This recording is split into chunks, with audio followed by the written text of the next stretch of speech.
Pada dalam nama Yesus kami mengucap syukur buat hari ini Tuhan, Engkau yang mengumpulkan kami di tempat ini dengan tubuh yang tidak kurang suatu apapun. Tuhan, hari-hari ini bawa kami terus berjalan dalam rencana dan kehendak Tuhan, dan buat kami mengerti rencana Tuhan dalam hidup kami, supaya hidup kami Tuhan terus ada di dalam perkenanan Tuhan. Urapi hamba-Mu yang tidak ada apa-apanya Tuhan, sampaikan isi hati-Mu bagi setiap kami, dan kami percaya satu hal, firman Tuhan sanggup mengubah hidup kami. Hanya dalam satu nama Tuhan kami Yesus Kristus kami berdoa dan bersyukur. Terima kasih Bapa, dalam nama Yesus, haleluya, amin. Iya, shalom saudara yang terkasih. Kembali kita berjumpa lagi di tempat ini, dan saya percaya bahwa saudara semuanya dalam keadaan yang sehat, baik, dan luar biasa. Iya saudara, hari ini kita akan sama-sama belajar dari firman Tuhan ya, yang terambil dari 2 Raja-Raja pasal yang keempat ya. 2 Raja-Raja pasal yang keempat kita akan belajar sama-sama, karena saya percaya banget bahwa setiap firman Tuhan, setiap kisah yang tertulis, ada orang yang berkata begini saudara, firman Tuhan itu, Alkitab itu kita cukup baca aja yang dalam perjanjian baru, yang perjanjian lama itu nggak penting ya. Tapi saya mau bilang hari ini kita penting membaca perjanjian lama. Kenapa saudara? Karena ada banyak kisah, ada banyak firman Tuhan di sana yang dicatat, yang bisa membawa atau memberikan kepada kita pemahaman, pembelajaran, dan ada banyak hikmat yang bisa kita dapat dari sana. Salah satunya kisah seorang janda di dalam Alkitab ya, yang saya ambil dari kitab Raja-Raja pasal yang keempat ayat yang pertama. Mari kita buka bersama Raja-Raja pasal yang keempat ayat yang pertama. Judul perikopnya adalah minyak seorang janda ya. Ayat yang pertama berkata begini, salah seorang dari istri-istri para nabi mengadukan halnya kepada Elisa sambil berseru, hambamu suamiku sudah mati ya, dan engkau ini tahu bahwa hambamu itu takut akan Tuhan. Tetapi sekarang penagih hutang sudah datang untuk mengambil kedua orang anakku. Saudara, saya akan membahas ayat per ayat hari ini ya. Di sana dikatakan ada seorang dari istri ya, istri para nabi, berarti ini adalah jandanya nabi ya. Suaminya itu nabi ya, lalu suaminya meninggal, lalu dia meninggalkan istri, dan istrinya ini menjadi janda ya, jandanya nabi saudara ya. Dia datang dan mengadukan persoalannya kepada Elisa abdi Allah itu. Dia datang sambil berseru, dia berkata begini, hambamu suamiku itu sudah mati ya.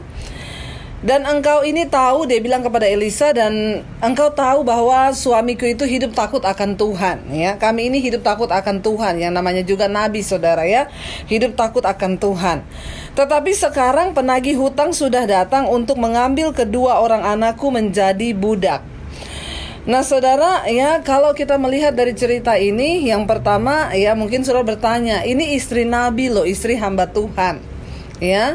Kalau zaman sekarang itu istri pendeta ya. Dia datang menemui Elisa abdi Allah, dia bilang suami saya sudah mati dan dia meninggalkan hutang. Pada zaman dulu saudara ya, nabi itu juga adalah wakil Allah di dunia ini, yang menyampaikan banyak suara kenabian. Tapi ada satu yang ironis yang kita bisa dapat pelajaran dari hari ini, yaitu kok bisa ya istri nabi, istri hamba Tuhan itu suaminya mati, lalu dia meninggalkan utang untuk istrinya. Kalau orang lain, kalau pendeta sekarang mungkin mati meninggalkan warisan buat istrinya ya, tapi pada zaman dulu ini nabi mati meninggalkan warisan juga, tapi warisan utang ya. Kalau warisan rumah, warisan mobil, warisan deposit enak saudara. Tapi nabi ini meninggalkan hutang, warisan hutang bagi istri dan anak-anaknya. Salah satu poin yang pertama yang saya dapat dari kisah ini adalah, ternyata di dunia ini enggak jemaat, enggak pendeta, enggak hamba Tuhan, enggak siapapun, semua bisa mengalami persoalan dan masalah ya. Saudara, inilah dunia ya. Kalau ada jemaat yang telepon saya, ibu saya banyak masalah bu ya, hidup saya itu banyak masalah. Saya bilang ya inilah hidup ya, karena kita ada di dunia memang banyak masalah ya. Kalau nggak ada masalah namanya bukan di dunia, bukan hidup saudara ya. Kalau orang mau hidup yang tanpa masalah itu ya namanya bukan hidup. Tempat terbaik itu di kuburan kalau nggak pengen ada masalah ya. Tapi kan kita semua masih ada di dunia, Tuhan izinkan. Yang pertama, sadarilah bahwa semua orang bisa terkena yang namanya masalah. Yang kedua, saudara, di situ ya janda nabi ini berkata kepada Elisa ya, dan penagih hutang sudah datang untuk mengambil 2 orang anakku menjadi budak. Saudara, ternyata juga debt collector itu dari zaman perjanjian lama sudah ada ya. Dia datang untuk menagih hutang nih, saudara. Dan yang luar biasanya di sini dia bilang mereka datang bukan untuk meminta uang ya, bukan untuk meminta, dia datang untuk menagih hutangnya, enggak. Ya, nah janda ini berkata dia datang, penagih hutang itu sudah datang ke rumahku, menuju ke rumahku untuk mengambil 2 orang anakku menjadi budak. Saudara, berarti secara nalar kita pikir yang pertama berarti utangnya mereka ini cukup banyak, saudara ya. Utangnya banyak, itu yang kedua ya. Bukan cuma hutangnya banyak ya, dan yang ketiga mereka ini hutang berarti sudah lama, saudara ya. Artinya apa? Penagih hutang itu sudah datang berkali-kali minta uang atau cicilan ya, tapi Nabi ini dan istrinya nggak bisa. Jadi sampai dia datang kepada Elisa, dia bilang mereka datang mau ambil 2 orang anakku untuk jadi budak. Nah zaman itu kalau orang nggak bisa bayar utang, maka ya mungkin dia menjaminkan kedua anaknya, atau ya cuma itu harta yang dia punya. Makanya penagih utang itu berkata, ya udah kalau lu nggak bisa bayar ya saya kasih tempo ya kamu ya, mungkin gitu ya. Saya kasih tempo minggu depan, kalau kamu nggak bisa bayar lagi, saya akan datang ke rumahmu dan oke, saya ambil 2 orang anakmu untuk jadi budak. Ya gitu aja lah, sama-sama enak karena memang kamu udah gak bisa bayar. Karena pada zaman dulu untuk membeli budak itu mahal, saudara. Jadi menurut pendapat saya, mereka itu utangnya sudah lama, jumlahnya banyak, sampai anaknya 2 mau diambil, yang ketiga ya itu cukup banyak jumlahnya, saudara ya. Jadi dan nggak bisa bayar ya, makanya penagih utang datang mau ngambil 2 orang anaknya menjadi budak, saudara. Saudara bisa bayangkan, ibu ini yang dia punya mungkin yang disisakan ya, dia dalam hutang, berarti dia ini nabi miskin, saudara ya. Seorang orang hamba Tuhan yang hidupnya miskin. Jadi ya cuma yang dia punya itu ya hartanya adalah anak-anaknya. Nah sekarang kalau anaknya diambil, apalagi yang dia punya ya. Coba kalau kita bayangkan, saudara, berat kasus ini ya, sangat berat ya. Orang sudah mau menagih utang, kalau masih ada televisi mungkin ya udah Bu, besok saya ke rumah Ibu, saya ambil televisi Ibu. Ya saya ambil ini Ibu, tapi ini yang mau diambil anaknya, saudara. Betapa hancurnya, betapa menderitanya ibu ini sebagai seorang janda yang ditinggal mati oleh suaminya ya. Dan saya percaya, saudara, mereka berarti itu berhutang bukan untuk sesuatu yang konsumtif. Kenapa? Karena kalau dia konsumtif, saudara, dia masih bisa kasih jaminan ya. Oh saya punya motor, saya ada beli mobil, saya ada beli TV. Enggak. Di rumahnya enggak ada apa-apa. Sampai yang mau diambil tuh anaknya. Berarti mereka ini utang hanya mungkin untuk makan ya. Hanya untuk makan, saudara hamba Tuhan ini. Makanya ya hidupnya nggak cukup, jadi hutang untuk makan dan sudah lama nggak bisa bayar. Yang kedua di sana dikatakan begini, saudara ya. Jawab Elisa kepadanya, apakah yang dapat kuperbuat bagimu? Beritahukanlah kepadaku apa-apa yang kamu punya di rumah ya. Berkatalah perempuan itu, hambamu ini tidak punya sesuatu apapun di rumah kecuali sebuah buli-buli berisi minyak. Saudara, ketika Elisa bertanya kepada ibu janda ini, ya mungkin saudara, saya juga kalau ada orang datang mungkin berkata, Bu, saya itu banyak utang Bu, apa yang bisa dijual Bu? Ya, ada nggak barang yang ibu bisa jual dulu lah untuk bisa bayar utang gitu ya. Nah ibu ini ditanya sama Elisa sama juga. Ya, ibu apa yang ibu punya di rumah? Ya, mungkin bisa jual dulu ya. Tapi dia jawab, saya nggak punya apa-apa. Yang saya punya cuma buli-buli berisi minyak. Saudara bayangkan, dia tidak punya apa-apa. Ya, makanya tadi saya bilang, berarti janda ini dan suaminya hamba Tuhan itu hidup bukan hidup yang bermewah-mewah. Mereka hutang bukan untuk yang konsumtif. Kenapa? Karena hari-hari ini banyak orang masuk dalam jebakan pencobaan keuangan. Mereka masuk dalam persoalan keuangan. Kenapa? Karena konsumtif.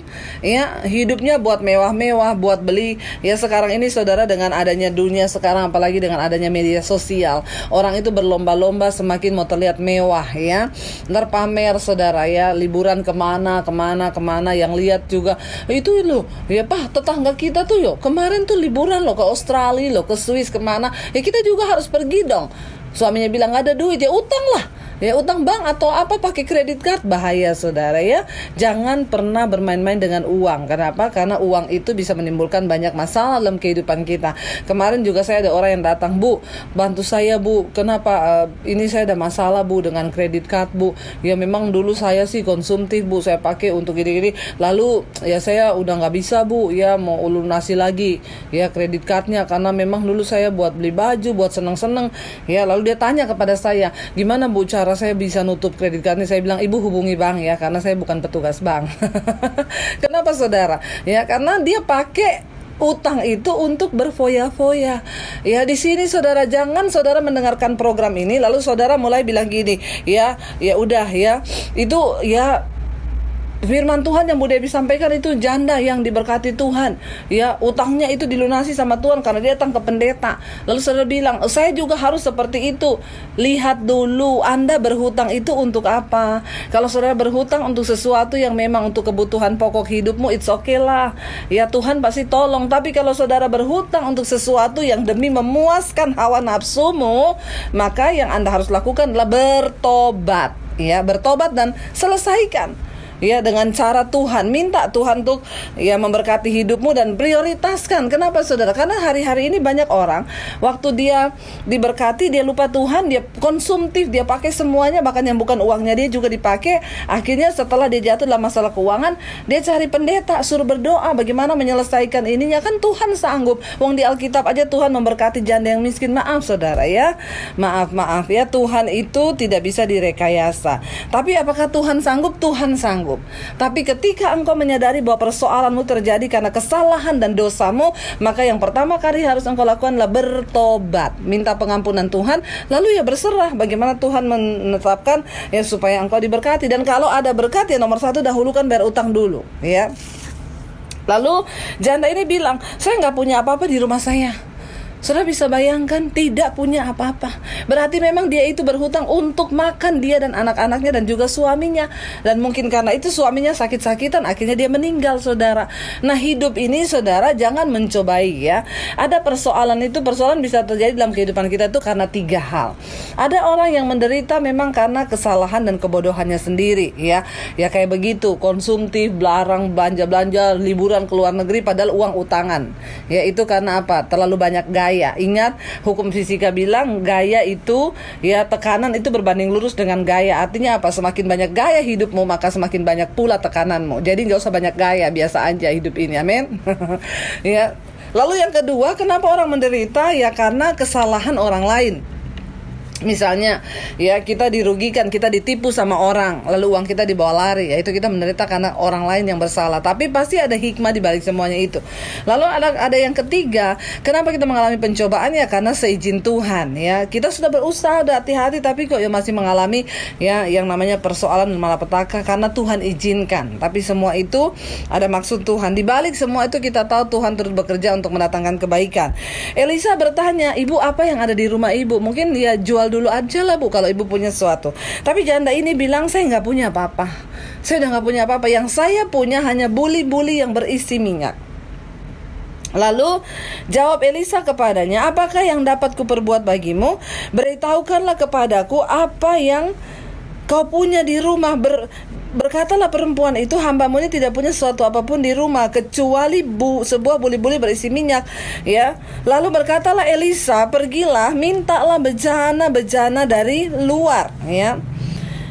Mintalah bejana-bejana dari luar daripada segala tetanggamu, bejana-bejana kosong, tetapi jangan terlalu sedikit.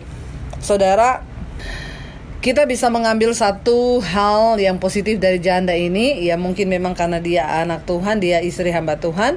Jadi satu, ketika dia mengalami masalah, dia gak cari orang lain, tapi dia cari Tuhan ya. Dia cari Tuhan, lalu Tuhan lewat hamba Tuhan menuntun jalannya dia saudara. Jangan pernah cari jalan keluar dengan cara kita sendiri, tapi andalkanlah Tuhan, maka Tuhan akan menuntun engkau untuk menemukan ya kemana engkau akan mencari pertolongan itu.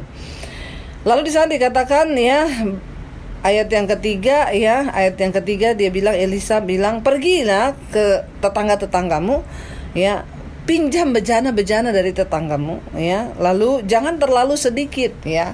Elisa bilang begitu. Nah, janda ini saudara, saya yakin dia tuh mungkin nggak ngerti apa yang Elisa ngomong, ya. Dia nggak banyak tanya, ya. Dia nggak protes, ya. Kenapa harus ambil bejana-bejana? Loh, mau apa? Dia nggak tanya gitu, saudara, ya. Ketika Elisa suruh dia melakukan sesuatu, maka dengan ketaatannya dia melakukan apa yang hamba Tuhan suruh. Saudara ingat ya, ketika engkau menghadapi masalah, engkau cari Tuhan nomor satu. Yang kedua, engkau mungkin cari hamba Tuhan, ya. Banyak yang masuk ke telepon saya yang bertanya, "Ibu, saya harus bagaimana? Ibu, saya harus bagaimana?" Saudara, kalau Tuhan berbicara lewat hamba Tuhan menuntun saudara, ikuti saja tanpa banyak protes, ya. Kalau ada pendeta yang bilang, "Ya udah Bu, ya saya sudah capek Bu berdoa buat suami, dia nggak berubah-berubah, terus saya harus apa?" Ibu tetap berdoa, berpuasa buat suami, ya, supaya suami bertobat. Lakukan aja, walaupun susah, nggak usah banyak protes. Tapi kan suami saya tuh gini, tapi kan gini-gini. Wah, saudara, ya, perhatikan janda ini. Ketika Elisa bilang, "Kamu pergi," ya, ketaatan itu tidak bisa digantikan oleh apapun, saudara. Karena ingat, saya selalu berkata begini, kasih Tuhan itu tidak bersyarat, tapi berkat Tuhan itu bersyarat. Ketika engkau ingin mengalami janji Tuhan, berkat Tuhan, maka itu ada syaratnya. Karena itu Alkitab berkata, jika kebenaran menjadi barisan depanmu, maka kemuliaan Tuhan akan mengikuti engkau. Perhatikan baik-baik. Yang pertama, janda ini, istri hamba Tuhan ini, dia punya utang, tapi dia berhutang bukan untuk hal-hal yang konsumtif, untuk dia menikmati dalam kedagingan. Janda ini tidak berhutang untuk sesuatu yang konsumtif, tetapi dia berhutang hanya untuk kebutuhan makan, untuk bertahan hidup. Perhatikan baik-baik, ya. Dan Tuhan itu membela, ya, sesuatu yang sifatnya benar, ya. Kalau karena kita berdosa, kita terjebak hutang, ya itu saudara lain cerita lagi. Kalau untuk sesuatu yang memang sifatnya itu benar halnya, ya Tuhan bisa melakukan mujizat, saudara, ya. Tapi kalau saudara karena dosa, karena konsumtif, karena saudara memang mengikuti kedagingan, ya bertobatlah jalan keluarnya, saudara, ya. Lalu janda itu ayat yang keempat, setelah Elisa itu berkata, "Ya pergi pinjam ke tetanggamu bejana-bejana kosong, tapi jangan terlalu sedikit." Ayat 4 berkata, "Kemudian masuklah, tutuplah pintu sesudah engkau dan anak-anakmu masuk, lalu tuanglah minyak itu ke dalam segala bejana, mana yang penuh angkatlah." Saudara perhatikan, ya, Elisa ini menerima hikmat dari Tuhan, lalu dia memberi perintah kepada janda ini, ya. Elisa bilang, "Kamu pergi pinjam wadah-wadah yang kosong, bejana kosong dari tetanggamu, lalu kamu bawa pulang ke sini. Lalu setelah itu kamu dan anakmu masuk dalam kamar, tutup pintu." Ya. Lalu tuangkanlah minyak itu ke dalam semua bejana yang sudah kamu siapkan, dan kalau sudah ada yang penuh, angkatlah, ya. Ayat 5 berkata begini, "Pergilah perempuan itu daripadanya, ditutupnyalah pintu sesudah ia dan anak-anaknya masuk, ya, dan anak-anaknya mendekatkan bejana-bejana kepadanya sedang ia terus menuang." Saudara, di sini tidak ada dikatakan di sini yang berkata bahwa tetapi perempuan itu bertanya pada Elisa, tetapi perempuan itu berkata kepada Elisa, "Saya tuh nggak pernah loh pinjam-pinjam apa-apa sama tetangga. Ya masa saya disuruh begini, ini mau apa sih, mau buat apa sih?" Emang bisa dengan cara begitu, saudara? Kalau engkau melihat mujizat dari Tuhan, taat saja kepada perkataan Tuhan. Taat kepada perkataan apa yang engkau dengar, ya, dari hamba Tuhan. Perkataan itu benar sesuai firman Tuhan, ikuti dan taati, dan tidak usah banyak tanya. Seringkali kita tidak bisa melihat mujizat dan pembelaan Tuhan dalam hidup kita. Kenapa? Karena ada keraguan, karena ada banyak pertanyaan, ada banyak hal yang di dalam logika kita berkata nggak mungkin. Ini dia mau bikin apa ya? Coba saudara bayangkan kalau janda itu seorang yang tidak percaya dan tidak menaruh imannya kepada Tuhan, kepada hamba Tuhan sebagai wakil Tuhan. Ketika Elisa mungkin berkata begitu, dia bilang, "Nggak mungkin lah. Lah terus emang mau terjadi apa? Terus ngapain? Sia-sialah, nggak usah lah," saudara. Ya, ketaatan mutlak dan percaya kepada Tuhan yang mutlak itu seringkali tidak memakai logika kita. Kenapa? Karena Tuhan sanggup bekerja melampaui batas logika kita manusia. Tapi yang namanya zaman sekarang, zaman now, zaman teknologi yang begitu maju, rasanya untuk percaya Tuhan itu sanggup, kita sudah nggak percaya lagi. Rasanya untuk percaya bahwa Tuhan itu bisa menuntun jalan hidup kita, rasanya Tuhan itu bisa, ini kita kayaknya sudah ya, itu sudah di luar batas kita lah. Tapi percayalah, Tuhan itu sanggup melakukan bahkan yang tidak pernah kita pikirkan, tidak pernah timbul dalam hati, ya, tidak pernah muncul, ya, bahkan tidak pernah ada dalam angan-angan kita. Itu Tuhan sanggup melakukan. Saya ingat dulu ada satu kisah, saya pernah mengalami, saudara, satu kisah. Ceritanya pada waktu itu kita tinggal punya uang 50.000, ya. Waktu kita masih pelayanan dulu pertama-pertama, saya udah punya anak satu waktu itu. Lalu malam-malam ada seorang bapak datang ke rumah kami, dan bapak ini bukan orang yang seiman dengan kita, saudara. Lalu dia datang malam-malam, jam 10 malam, dia ketok pintu rumah. Kita udah mau tidur, ada orang ketok-ketok pintu. Lalu suami saya buka pintunya. Nggak lama suami saya masuk ke dalam kamar, lalu dia tanya kepada saya, dia bilang gini, "Say, di luar ada bapak ini." "Iya, kenapa?" "Dia mau pinjam uang, katanya anaknya sakit." Ya. Saya tanya, "Pinjamnya berapa?" "Pinjamnya 50.000. Ya, kita kan tinggal punya uang 50.000. "Iya, tapi dia anaknya sakit, udah demam tinggi." Ya, perhatikan, saudara. Akhirnya suami saya bilang, "Kalau kamu bilang kasih, saya kasih loh. Kalau kamu bilang enggak, ya saya enggak." Karena ada suami saya, ya udah, saya tahu kamu lebih peka lah dalam hal ini. Tiba-tiba saya lagi minta petunjuk Tuhan nih, "Tuhan, kalau dia datang dia pinjam 25.000, saya masih bisa dengan sukacita, saudara." Kenapa? Karena saya punya 50, kita bagi dua lah ya. Tapi dia pinjam 50, saudara, waktu itu. Lalu akhirnya ayat firman Tuhan tuh tiba-tiba muncul di benak saya, ya, yang berbunyi begini, "Kesusahan sehari cukup untuk sehari, besok itu ada kesusahannya sendiri." Saya bilang sama suami saya, "Besok susu anak kita habis loh."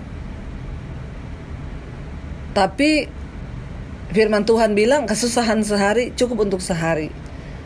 Ya udah, dia lebih membutuhkan karena anaknya sakit, demam tinggi. Dia harus bawa malam ini ke klinik. Ya udah, kasih buat dia aja, ya.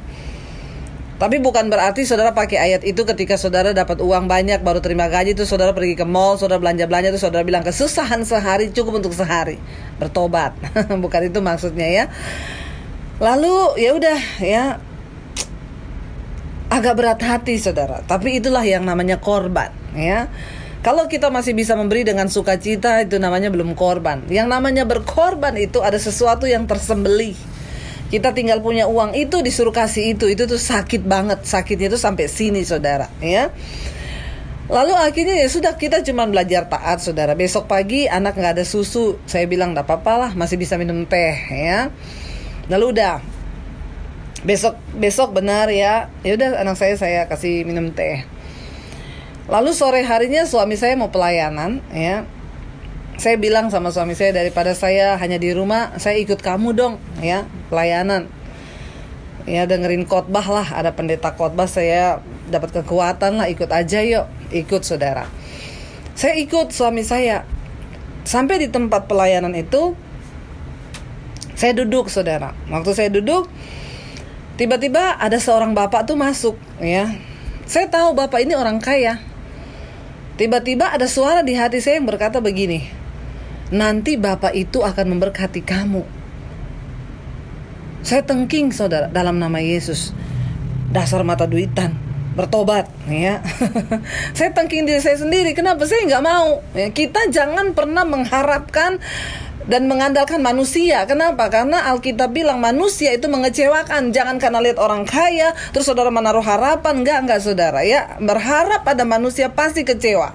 Sampai ketika saya dengar suara itu di hati saya waktu bapak itu masuk, suara itu bilang, "Nanti bapak ini akan memberkati kamu." Saya tolak loh, dalam nama Yesus. Tuhan, jagai hati saya. Memang saya sekarang gak ada duit, tapi saya gak mau, Tuhan. Kalau iblis itu memanfaatkan saya dan melihat orang kaya, terus saya pikir saya dapat duit dari dia.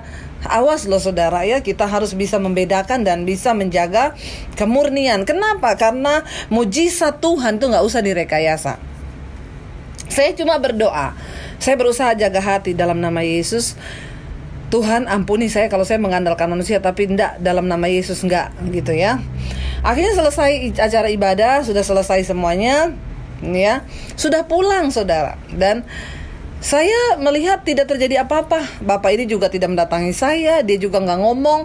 Waktu sudah di pintu keluar, saya akhirnya salaman ketemu di pintu keluar, udah mau pulang. Iya, shalom Pak, kita mau pulang. Waktu dia pegang tangan saya, tiba-tiba dia bilang begini, sebentar ya, Tuhan suruh saya memberkati kalian. Saya langsung saudara di hati itu, aduh, deg gitu di hati saya ya. Aduh, apa benar ini suara tadi yang saya dengar? Akhirnya dia bilang, tunggu sebentar. Duduk sini dulu. Ya, lalu saya dan suami duduk. Lalu dia bilang, dia adalah seorang pengusaha tapi juga dia orang yang cinta Tuhan.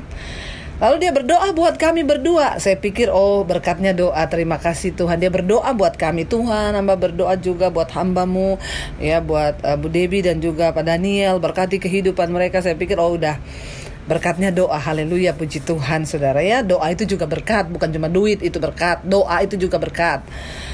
Begitu udah mau selesai, habis doa, saya mau pulang, dia bilang sebentar. Lalu dia buka dompetnya, dia bilang, Tuhan suruh saya menyerahkan kepada kalian semua yang ada di dompet saya. Terus saya bilang, wah. Terus saya bilang, kok bisa Pak? Iya, saya nggak tahu. Ini. Dia bilang, ini dorongan dari Tuhan ya. Saya harus ini, Tuhan yang suruh ini. Jangan terima kasih sama saya, berterima kasih sama Tuhan ya.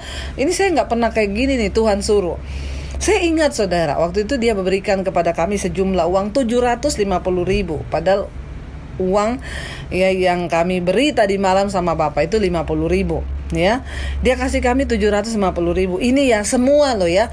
Saya mau taat sama Tuhan. Ini semua yang saya punya, Tuhan suruh saya memberkati kalian. Ya udah, karena dia bilang begitu, saya terima kasih sama Tuhan, jangan sama saya. Iya, saya bilang puji Tuhan, haleluya gitu ya. Lalu kami mau pulang saudara. Waktu mau pulang tiba-tiba dia mengejar saya lagi. Bu, sebentar Bu, dia bilang, ada nomor account nggak di BCA?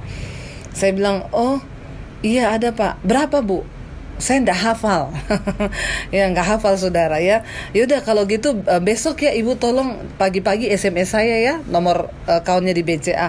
Oh iya Pak. Ya Tuhan suruh ini. Saya nggak tahu, dia bilang Tuhan suruh. Terima kasih sama Tuhan ya. Terima kasih sama Tuhan.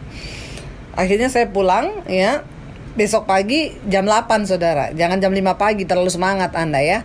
Jam 8 pagi saya SMS, shalom Pak, ini nomor rekening yang Bapak tanya semalam ya. Udah gitu aja, jangan ditanya lagi jam berapa kira-kira Bapak transfer, berapa jumlahnya. Itu mata duitan namanya, bertobat ya. Kalau berkat itu dari Tuhan, tidak perlu direkayasa saudara, karena Tuhan tuh sanggup. Ya udah, saya abis itu saya udah nggak kepikiran ya. Akhirnya jam 10 lebih dia SMS saya, dia bilang, Bu, ada di mana sekarang sama suami? Saya bilang, oh kita lagi ada di rumah. Kenapa Pak? Bisa nggak ke bank ini sekarang, ke bank BCA? Udah saya datang di sini ya. Iya saya datang. Saya ingat banget saudara, waktu itu dia pegang amplop coklat. Lalu dia bilang sama kami berdua gini, Tuhan itu sangat mengasihi kalian berdua. Ya, Bapak dan Ibu itu dikasihi Tuhan. Kenapa? Saya tuh dikejar-kejar Tuhan, dia bilang. Saya disuruh sama Tuhan. Dia bilang, Bapak dan Ibu itu sangat dikasihi Tuhan, ya. Kenapa? Saya dikejar-kejar sama Tuhan, disuruh sama Tuhan untuk memberkati Bapak sama Ibu. Saya juga nggak tahu, ya kenapa begini gitu ya. Tapi saya cuma mau taat. Oh, dia bilang, Ibu Bapak berterima kasih sama Tuhan. Ya, ini ada uang 10 juta. Tuhan suruh saya memberkati Bapak dan Ibu. Dan berterima kasih sama Tuhan, bukan sama saya, karena ini berkat dari Tuhan. Saudara, saya pulang dan dari tempat itu, setelah ketemu Bapak itu, saya menangis di rumah. Saya bilang, Tuhan, ya apa yang Tuhan buat itu terlalu ajaib buat kami. Apa yang tidak kita pikirkan, yang tidak pernah kita bayangkan. Saya malam itu menolong orang itu, tidak ada pamrih apa-apa. Saya gak bilang, Tuhan Engkau ganti berlipat kali ganda. Gak ada saudara. Saya cuma bilang ke suami saya, dia orang yang tidak seiman dengan kita. Pertama, kenapa? Dia datang kepada kita, itu sudah satu bukti bahwa dia percaya kepada kita. Dia tahu saya pendeta, dia tahu suami saya pelayan Tuhan. Dia orang yang berjualan di dekat gereja. Ya, dan di gereja itu dia tahu ada begitu banyak orang kaya yang lebih kaya dari kami. Dia kenal banyak orang yang naik mobil mewah. Dia kenal banyak orang gereja karena warungnya itu di samping gereja, dan dia bukan orang yang percaya pada Yesus.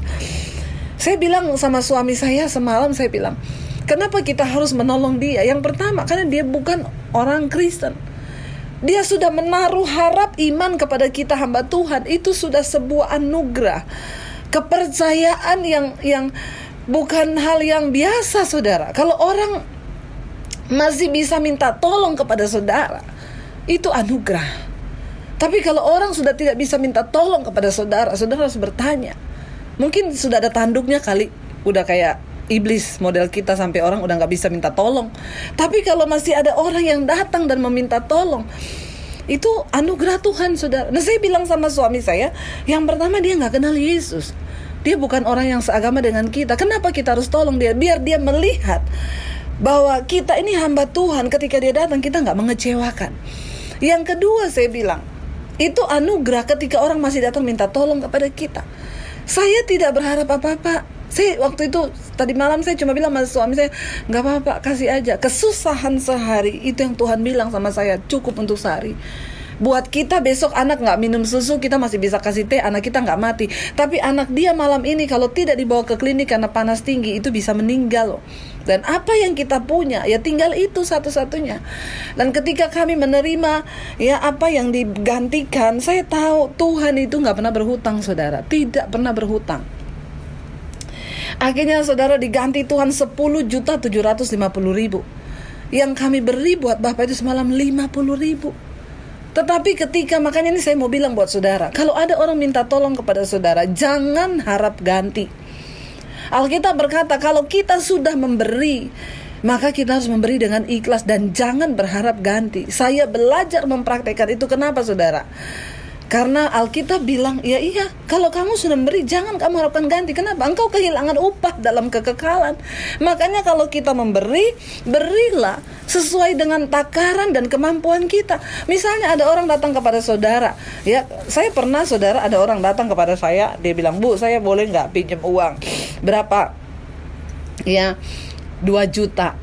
Ya, tetapi ketika saya berdoa, ya, saya kayaknya kok, ya, gimana, saya bilang sama dia, saya gak bisa kasih 2 juta, tapi saya bisa kasih 500.000, tapi gak usah ganti, saya kasih aja. Ya, saudara, saya sudah pelong hati saya gak perlu lagi menagih-nagih orang, saya gak perlu bikin status di Facebook. Orang Kristen sekarang banyak bikin status di Facebook, balikin utang lu, gak bayar utang, saudara berdosa loh. Ya, karena itu mending kamu ndak usah pinjemin orang daripada engkau pinjemin tapi engkau mempermalukan orang itu, saudara. Engkau kehilangan upah dalam kekekalan. Saya nggak pernah berharap ganti upah dalam kekekalan. Saya nggak pernah berharap ganti, saudara. Tapi apa yang Tuhan, tapi ndak usah ganti, saya kasih aja. Ya, saudara. Saya sudah pelong hati saya nggak perlu lagi menagih-nagih orang, saya nggak perlu bikin status di Facebook. Orang Kristen sekarang banyak bikin status di Facebook, balikin utang lu, nggak bayar utang, saudara berdosa loh. Ya, karena itu mending kamu nggak usah pinjemin orang daripada engkau pinjemin tapi engkau mempermalukan orang itu, saudara. Engkau kehilangan upah dalam kekekalan. Saya nggak pernah berharap ganti, saudara. Tapi apa yang Tuhan buat sungguh di luar dugaan kami, saudara. Ketika kita taat pada firman Tuhan, ya, maka Tuhan itu udah berkata, ya, dia nggak pernah berhutang kepada orang yang taat kepada dia. Perempuan ini taat, ketika disuruh oleh Tuhan lakukan ini, dia nggak banyak pertanyaan, dia lakukan. Alkitab berkata di sana, dia pergi, dia dan anak-anaknya, ya. Lalu ditutupnya pintu. Sesudah itu anaknya menuangkan minyak itu satu persatu, ya, ke dalam buli-buli itu. Dan ketika bejana-bejana itu sudah penuh, Alkitab berkata, maka berkatalah perempuan itu kepada anaknya, dekatkanlah kepadaku sebuah bejana lagi. Tetapi jawab anaknya kepada ibunya, tidak ada lagi bejana. Lalu berhentilah minyak itu mengalir. Saudara, kita gak perlu tanya bagaimana Tuhan melakukan. Kita gak perlu tanya apa yang bisa. Saudara, ketika engkau mengikut Tuhan, engkau harus percaya bahwa Tuhan itu adalah Tuhan yang masih sanggup bekerja dengan cara yang supranatural. Kenapa seringkali kita gak bisa lihat mujizat? Karena engkau terlalu membatasi Tuhan dengan cara berpikirmu. Engkau gak bisa tahu dari mana Tuhan. Tapi ikut Tuhan itu, saudara, jangan berharap-harap kayak apa. Maksudnya saya tadi malam sudah pinjemin uang orang loh, mesti besok Tuhan ganti. Jangan ya. Ikut Tuhan itu lurus-lurus aja. Ikut Tuhan itu tidak perlu banyak rekayasa. Kenapa? Karena Tuhan gak perlu direkayasa. Mujizatnya tidak perlu direkayasa. Tetapi ketaatan itulah yang mendatangkan mujizat dalam hidup kita. Perempuan ini taat, lalu dituang minyaknya tidak habis-habis, terus mengalir, diisi ke tempat yang kosong, terus mengalir. Saudara, masihkah engkau percaya bahwa Tuhan sanggup melakukan mujizat yang seperti itu? Dia terlalu sanggup. Tidak ada perkara yang mustahil bagi Tuhan. Kenapa? Yesus sanggup melakukan segala perkara. Dan ketika engkau telah menaruh iman kepada Tuhan bahwa Dia Allah yang sanggup melakukan segala perkara, jangan sedikit pun ada keraguan di hatimu. Percayalah, yes, Tuhan sanggup melakukan. Karena itu aku mau buang segala hal-hal yang merintangi aku percaya. Bukankah iman itu adalah dasar dari segala sesuatu yang kita harapkan dan bukti dari segala sesuatu yang tidak kita lihat? Itu iman. Kita belum melihat, tapi kita percaya. Kita bersyukur bahwa Tuhan itu bisa menolong kita. Bahkan di saat-saat yang sudah kepepet, rasanya tidak ada jalan keluar, Dia Yesus yang terlalu sanggup. Kalau saya mau cerita kepada saudara bagaimana mujizat demi mujizat yang saya alami dalam hidup saya, itu saya sampai tercengang-cengang. Dan saudara, ada orang yang bilang, ibu, kenapa ibu itu hidupnya ya enak banget? Kayaknya ibu berdoa diberkati Tuhan. Karena saya mau belajar taat. Ketika engkau belajar taat, bahkan di saat yang mungkin sulit bagi kita, tapi Tuhan suruh engkau taat saja, saudara, maka engkau akan melihat berkat Tuhan tercurah dalam hidupmu. Ya. Kemudian ayat yang ke-7, saudara, di sana dikatakan ketika minyak itu sudah berhenti karena bejananya sudah habis, kemudian pergilah perempuan itu memberitahukannya kepada abdi Allah itu, dan orang ini berkata, pergilah, jualah minyak itu, bayarlah hutangmu, dan hiduplah dari lebihnya engkau serta anak-anakmu. Ketika dia datang pada Elisa memberitahukan apa yang terjadi, Elisa bilang, pergi jual minyak. Saudara, orang yang diberkati Tuhan adalah orang yang mau berusaha. Ketika engkau tidak mau berusaha, ya mujizat itu terjadi bukan hanya begitu saja. Ada ketaatan, ada usaha di sana. Udah ada minyak, pergi jual, ya. Elisa suruh pergi jual. Coba kalau wanita ini ngomong, nggak mau jual, saya gengsi jualan begitu, saya kan nggak pernah jualan minyak, nggak mau jual lah, orang saya ini kan ya selama ini saya nggak pernah jualan. Iya kalau laku, enggak. Dia pergi, dia melakukan. Elisa berkata, pergi jual minyak itu. Ada tindakan iman yang harus kita lakukan. Dan dia bilang apa? Lalu nomor 1, ketika engkau dapat hasil dari penjualan minyak itu, nomor 1, bayar dulu utangmu. Saudara, tempatkan di prioritas yang pertama. Bayar utang dulu kalau ada uang, ya. Bayar hutang, kita cicil dulu. Setelah itu baru dia bilang apa? Lalu hiduplah dari lebihnya, ya. Bayar dulu utangmu dan dari sisa uang itu hiduplah, buat engkau hidup dan anak-anakmu. Artinya hidup itu apa? Beli untuk kebutuhan pokok. Dalam hidup ini, saudara, hidup itu murah, yang mahal itu gayanya. Makanya jangan kebanyakan gaya. Kenapa? Karena gaya itu tekanan berbanding lurus sama gaya. Ingat tadi yang saya bilang, hukum fisika, semakin banyak gayamu, makin banyak tekanan hidupmu. Saya sudah melihat banyak orang Kristen yang hidupnya hancur karena kebanyakan gaya. Ya, kalau hidupnya standarnya di sini, ya di sini aja lah. Tidak usah mau melampaui yang lebih biar terlihat kaya, biar terlihat wow. Padahal hidupnya nggak seperti itu. Kita menderita, saudara. Makanya Alkitab bilang, cukupkanlah dirimu dengan apa yang ada padamu. Dari kisah ini saya percaya ada banyak pembelajaran yang kita dapat hari ini, saudara. Mari tatalah hidupmu dalam kebenaran firman Tuhan. Mari berjalanlah sesuai dengan firman Tuhan. Kalaupun hari ini engkau sudah terlanjur punya masalah, engkau terlanjur sudah punya hutang, apapun itu, kalau itu terjadi karena kesalahan dan dosamu, minta ampunlah pada Tuhan dan mohon kepada Tuhan untuk menuntun kita kepada jalannya untuk menyelesaikan semua persoalan itu. Kalau hari ini pun engkau berkata, saya itu tidak salah loh bu, ya, seperti janda ini, suami saya itu utang karena memang dia sakit-sakitan, dia nggak bisa cari uang. Kami utang untuk kehidupan kami. Percayalah, orang yang hidup takut akan Tuhan. Saudara lihat di atas, wanita itu berkata, Elisa, kami ini hidup dalam takut akan Tuhan. Saudara, orang yang takut akan Tuhan tidak akan pernah ditinggalkan dan dipermalukan. Satu saat nanti ketika engkau setia, ketika engkau tidak menjadi lelah, ketika engkau tetap bertahan dalam kebenaran apapun yang mungkin orang fitnahkan kepadamu, keadaannya seburuk apapun, ketika engkau mau setia bertahan melakukan firman Tuhan, melakukan ketaatan dan menjadi hamba Tuhan yang hidup takut akan Tuhan, anak Tuhan yang takut akan Tuhan, maka cepat atau lambat engkau akan melihat Tuhan menolong hidupmu.